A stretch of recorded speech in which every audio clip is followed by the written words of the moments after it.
Hi friends, welcome back to my YouTube channel exam master academy. ಇವಾಗ ನಾವು auditing ಘಟಕ 3 ಸ್ವತ್ತುಗಳು ಮತ್ತು ಹೊಣೆಗಾರಿಕೆಗಳ ಪರಿಶೀಲನೆ ಮತ್ತು ಮೌಲ್ಯಮಾಪನದಲ್ಲಿ ಬರುವಂಥ 2 ಮಾರ್ಕಸಿನ ಪ್ರಶ್ನೆಗಳು ಮತ್ತು ಉತ್ತರಗಳು, 10 ಮಾರ್ಕಸಿನ ಪ್ರಶ್ನೆಗಳು ಮತ್ತು ಉತ್ತರಗಳ ಬಗ್ಗೆ ನೋಡೋಣ. ಒಂದನೇ ಪ್ರಶ್ನೆ ಏನಿದೆ, ಸ್ವತ್ತುಗಳು ಮತ್ತು ಹೊಣೆಗಾರಿಕೆಗಳ ಪರಿಶೀಲನೆ ಬಗ್ಗೆ ತಿಳಿಸಿ ಅಂತ ಕೇಳಿದ್ದಾರೆ. ಸ್ವತ್ತುಗಳು ಮತ್ತು ಹೊಣೆಗಾರಿಕೆಗಳ ಪರಿಶೀಲನೆ ಎಂದರೆ ಸಂಸ್ಥೆಯ ಲೆಕ್ಕಪತ್ರಗಳಲ್ಲಿ ಉಲ್ಲೇಖಿಸಲಾದ ಎಲ್ಲ ಸ್ವತ್ತುಗಳಾಗಿರ್ಬೋದು, ಅದರ ಹೊಣೆಗಾರಿಕೆಗಳಾಗಿರ್ಬೋದು, ಅದರ ಉಪಸ್ಥಿತಿ ಮತ್ತು ಮಾಲೀಕತ್ವ ಮತ್ತು ಇತರ ಮೌಲ್ಯಗಳನ್ನು ದೃಢೀಪಡಿಸುವಂಥ ಒಂದು ಪ್ರಕ್ರಿಯೆಯಾಗಿದೆ. ಇಲ್ಲಿ ನಾವು ಕೆಲವು ಕ್ರಮಗಳನ್ನು ನೋಡ್ತೇವೆ. ಯಾವ್ಯಾವ ರೀತಿ ಅಂದರೆ ದಾಖಲೆಗಳ ಪರಿಶೀಲನೆ ಆಗಿರ್ಬೋದು, ಭೌತಿಕ ಪರಿಶೀಲನೆ ಆಗಿರ್ಬೋದು, ಅಥವಾ ಮೂಲಗಳ ದೃಢೀಕರಣ ಆಗಿರ್ಬೋದು. ಈ ಕ್ರಮಗಳನ್ನು ನಾವು ಇಲ್ಲಿ ನೋಡ್ತೀವಿ. ಪ್ರಶ್ನೆ 2, ಸ್ವತ್ತುಗಳು ಹಾಗೂ ಹೊಣೆಗಾರಿಕೆಗಳ ಮೌಲ್ಯಮಾಪನವನ್ನು ವಿವರಿಸಿ ಕೇಳಿದ್ದಾರೆ. ಮೌಲ್ಯಮಾಪನ ಎಂದರೆ ಸ್ವತ್ತುಗಳು ಹಾಗೂ ಹೊಣೆಗಾರಿಕೆಗಳ ಪ್ರಸ್ತುತ ಮೌಲ್ಯವನ್ನು ನಿರ್ಧರಿಸಿರುವ ಒಂದು ಪ್ರಕ್ರಿಯೆಯಾಗಿದೆ. ಇದರಲ್ಲಿ ಕೆಳಗಿನ ಕೆಲವು ಅಂಶಗಳಿವೆ. ಯಾವ್ಯಾವಪ್ಪ ಅಂದರೆ ಮೌಲ್ಯ ನಿರ್ಣಯ ವಿಧಾನಗಳು, ಅಂದರೆ ಮಾರುಕಟ್ಟೆ ಮೌಲ್ಯ ಆಗಿರ್ಬೋದು, ಇಲ್ಲಿ ಮೂಲ ವೆಚ್ಚ ಆಗಿರ್ಬೋದು ಅಥವಾ ಬದಲಿ ವೆಚ್ಚಗಳನ್ನು ನಾವು ಇಲ್ಲಿ ಸ್ವತ್ತುಗಳ ಮೇಲೆ ನಿರ್ಧರಿಸಬಹುದಾಗಿದೆ. 2ನೇ ಪಾಯಿಂಟ್ ನೋಡೋದಾದರೆ ಅಪಹಾಸ ಮತ್ತು ಅಮೌಂಟರೈಸೇಷನ್, ಅಂದರೆ ಇಲ್ಲಿ ಸ್ಥಿರ ಸ್ವತ್ತುಗಳ ಮೌಲ್ಯಮಾಪನವನ್ನು ಸಮಯದೊಂದಿಗೆ ಕಡಿಮೆ ಮಾಡುವ ಪ್ರಕ್ರಿಯೆಗಳನ್ನು ನಾವು ಇಲ್ಲಿ ಲೆಕ್ಕ ಹಾಕಬಹುದಾಗಿದೆ. 3ನೇ ಪಾಯಿಂಟ್ ಏನಿದೆ, ನಿರ್ಣಾಯಕ ಅಂಶಗಳು, ಅಂದರೆ ಮೌಲ್ಯಮಾಪನದಲ್ಲಿ ಆರ್ಥಿಕ ಪರಿಸ್ಥಿತಿ ಆಗಿರ್ಬೋದು, ಮಾರುಕಟ್ಟೆ ಸ್ಥಿತಿಗತಿ ಆಗಿರ್ಬೋದು ಮತ್ತು ಸ್ವತ್ತುಗಳ ಉಪಯೋಗಿತವಾದಿ ಮುಂತಾದ ಅಂಶಗಳನ್ನು ನಾವು ಇಲ್ಲಿ ಪರಿಗಣಿಸಬಹುದಾಗಿದೆ. ವಿಭಾಗ ಸಿಯಲ್ಲಿ 10 ಮಾರ್ಕಸ್ ಪ್ರಶ್ನೆ ಮತ್ತು 10 ಮಾರ್ಕಸಿಗೆ ಕೇಳುವಂಥ ಪ್ರಶ್ನೆ ಮತ್ತು ಉತ್ತರಗಳನ್ನು ನೋಡೋಣ. ಇಲ್ಲಿ ಕೆಳಗೆ ಕೊಟ್ಟಿರುವ ಪರಿಶೀಲನೆ ಮತ್ತು ಮೌಲ್ಯಮಾಪನವನ್ನು ವಿವರಿಸಿ ಕೇಳಿದ್ದಾರೆ. ಒಂದನೇದೇನಿದೆ, ಭೂಮಿ ಮತ್ತು ಕಟ್ಟಡ. ಬಿ ಏನಿದೆ, ಸಸ್ಯ ಮತ್ತು ಯಂತ್ರೋಪಕರಣಗಳು. ಸಿ ಏನಿದೆ, ಸದ್ಭಾವನೆ ಇದೆ. ಡಿ ಏನಿದೆ, ಹೂಡಿಕೆ ಇದೆ. ಇ ಏನಿದೆ, ಆಕಸ್ಮಿಕ ಹೊಣೆಗಾರಿಕೆಗಳು ಇದೆ.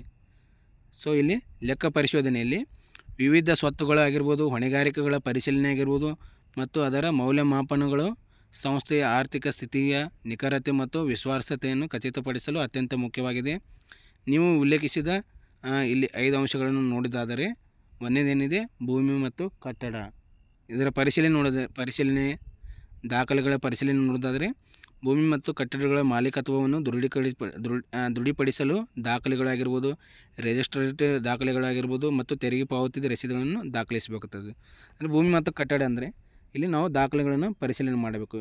ಭೂಮಿಗೆ ಮತ್ತು ಕಟ್ಟಡಕ್ಕೆ ಮಾಲೀಕನ ದೃಢೀಕರಣ ಪತ್ರ ಆಗಿರ್ಬೋದು ಮತ್ತು ಅದರ ರಿಜಿಸ್ಟ್ರೇಟೆಡ್ ದಾಖಲೆಗಳಾಗಿರ್ಬೋದು ಮತ್ತು ಅವನು ಸಲ್ಲಿಸಿರುವಂಥ ತೆರಿಗೆ ಪಾವತಿಗಳನ್ನು ನಾವಿಲ್ಲಿ ಪರಿಶೀಲಿಸಬೇಕು.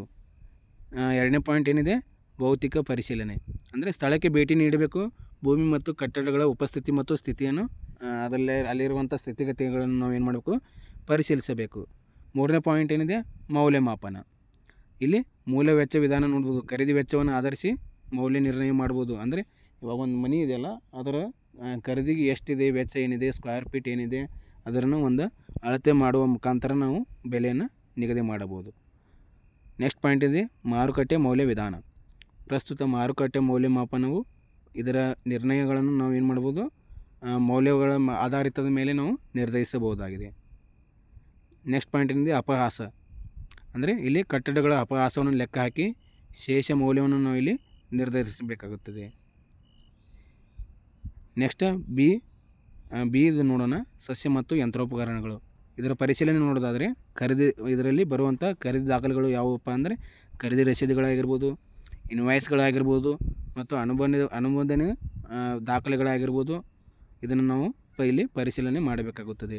ಇದಕ್ಕೆ ಭೌತಿಕ ಪರಿಶೀಲನೆ ನೋಡೋದಾದರೆ ಯಂತ್ರೋಪಕರಣಗಳ ಉಪಸ್ಥಿತಿ ನೋಡ್ಬೋದು, ಅದರ ಕಾರ್ಯಕ್ಷಮತೆ ನೋಡ್ಬೋದು, ಅದರ ಸ್ಥಳಕ್ಕೆ ಭೇಟಿ ನೀಡಿ ಅದರ ಬಗ್ಗೆ ಪರಿಶೀಲನೆ ನಾವು ಮಾಡಬೇಕಾಗುತ್ತದೆ.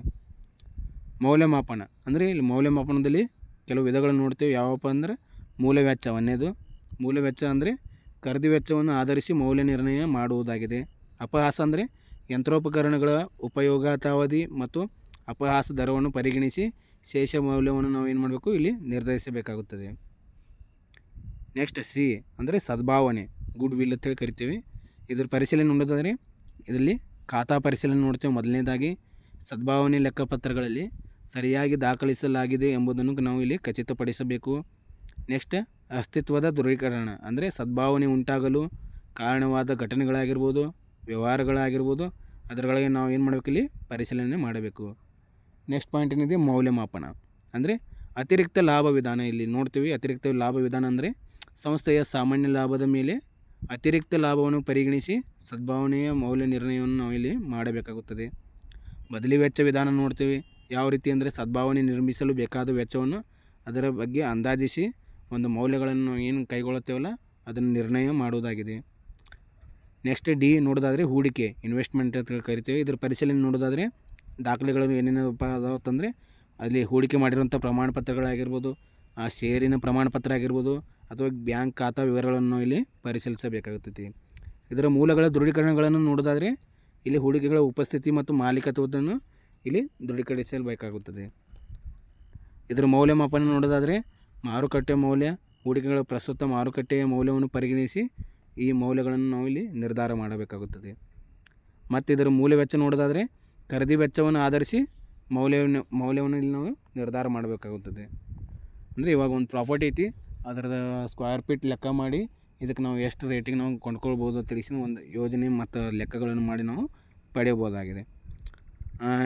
ಈ ಒಳಗೆ ನೋಡೋದಾದರೆ ಆಕಸ್ಮಿಕ ಹೊಣೆಗಾರಿಕೆಗಳು ಅಂದರೆ ಕಂಟಿಜೆಂಟ್ ಲಿವಬಿಲಿಟೀಸ್ ಅಂತ ಕರಿತೀವಿ. ಇದರ ಪರಿಶೀಲನೆ ನೋಡೋದಾದರೆ ಯಾವ ರೀತಿ ನಾವು ದಾಖಲೆಗಳ ಪರಿಶೀಲನೆ ಮಾಡಬೇಕಂದ್ರೆ ಕಾನೂನಿನ ಪ್ರಕರಣಗಳಾಗಿರ್ಬೋದು, ಗ್ಯಾರಂಟಿಗಳಾಗಿರ್ಬೋದು ಮತ್ತು ಇತರ ಆಕಸ್ಮಿಕ ಹೊಣೆಗಾರಿಕೆಗಳಿಗೆ ಸಂಬಂಧಿಸಿದ ದಾಖಲೆಗಳನ್ನು ನಾವು ಇಲ್ಲಿ ಪರಿಶೀಲಿಸಬೇಕಾಗುತ್ತದೆ.